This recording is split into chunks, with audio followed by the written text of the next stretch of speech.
Hi guys, welcome back to the channel. I'm Anurag. I hope you guys are doing great. So I know मैंने काफ़ी time से कोई video upload नहीं किया. The reason being, since I moved from Noida, I've shifted my house twice and I've been traveling a lot for my work. Right now I'm located in Raipur. So if any one of you is from Raipur, do let me know, comment down below and let's meet up sometime. So last video जो मैंने upload किया था वो था after market exhaust के बारे में. मैं पावर एज का शॉर्ट टाइप एग्जॉस्ट यूज़ कर रहा हूँ जो कि है क्रोम फिनिश में और इसकी प्राइस है 15,000 रुपीज़. अब आज मैं आपसे डिस्कस करने वाला हूँ ये एग्जॉस्ट यूज़ करने के बाद बाइक में क्या प्रॉब्लम्स मैंने फेस की और क्या परफॉर्मेंस में डिफरेंस मुझे फील हुआ. So after installing the power edge exhaust जो मैंने सबसे बड़ी प्रॉब्लम फेस की वो ये थी कि पावर लॉस होने लगा. I was expecting the complete opposite of it, but yes बहुत ज़्यादा RPM शूट कर रहा था और बहुत पावर लॉस हो रहा था. फर्स्ट गियर में इट वॉज गोइंग अराउंड 40-45, उसके ऊपर नहीं जा रही थी bike. So I was really tense and I didn't know how to solve this issue. I could have easily contacted RE, asked them for their help, but as you know RE doesn't support their customer on aftermarket products and I knew they won't support me on this case. So I contacted Power Age. उन्होंने मुझे ये advice दी कि आप अपनी bike को 10-15 minutes के लिए फिर से आइडल में रखिए, maybe that might help. ये प्रोसेस फिर दोहराने के बाद भी मुझे कुछ डिफरेंस फील नहीं हुआ, सेम प्रॉब्लम परसिस्ट कर रही थी. उसके बाद मैंने बाइक में लीकेज के लिए चेक किया कि maybe there is a leakage where the pipes are connecting, तो वो प्रॉब्लम भी नहीं था.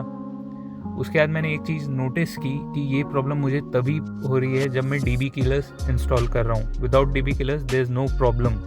सो टू बी प्रिसाइज, इस एग्जॉस्ट में कोई प्रॉब्लम नहीं है. The problem is with the DB killer. Maybe one of them is defective और both of them. I am not sure about it. So as you know this is not a sponsored video, this is a genuine feedback I am giving from my side. अगर आप ये question करना चाहते हैं मुझसे कि क्या ये एग्जॉस्ट आप परचेज करें या ना करें, डेफिनेटली परचेज इट. ज़रूरी नहीं है कि मुझे डिफेक्टिव DB killers मिले तो आपको भी मिलेंगे या और कोई प्रॉब्लम आपको फेस करनी पड़ेगी. बट मैं आपको ये सजेस्ट करूँगा, अगर आप आफ्टर मार्केट एग्जॉस्ट लेते हैं तो प्लीज़ डू मेक श्योर कि आप इसके साथ एयर फिल्टर भी आफ्टर मार्केट लें ताकि आपकी बाइक इनहेल भी बेटर करे और एक्सहेल भी बेटर करे. I know after market air filter purchase करना एक एक्सपेंसिव टास्क है, प्लस उसे मेंटेन करने के लिए भी आपको सेपरेटली 1700-1800 का सॉल्यूशन परचेस करना पड़ता है जिससे आप उसे क्लीन करते हैं. तो I know this is an expensive task, but जब आप एयर फिल्टर यूज़ करेंगे उसके साथ stage 2 air filter plate use करेंगे and with them the after market exhaust, तब वो एक फ्री फ्लो सिस्टम बनेगा और आपकी बाइक काफ़ी स्मूथ रन करेगी और आपको वो डिफरेंस डेफिनेटली फील होगा कि जो पावर है वो इंक्रीज़ हुई है. जो बाइक है it will feel lighter and way more smoother than the stock bike.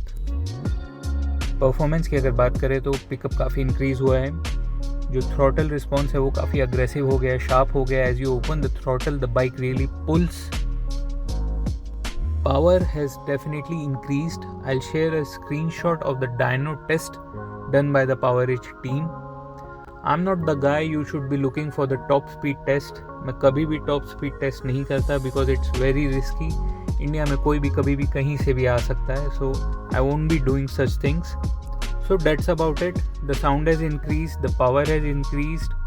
It looks way more cooler than the stock bike and it sounds definitely better than the stock exhaust. So if you have any question, do comment down below. I'll answer them. If you have any query, do let me know if I can be of any help. Thank you so much for watching guys. Have a nice day. Bye bye.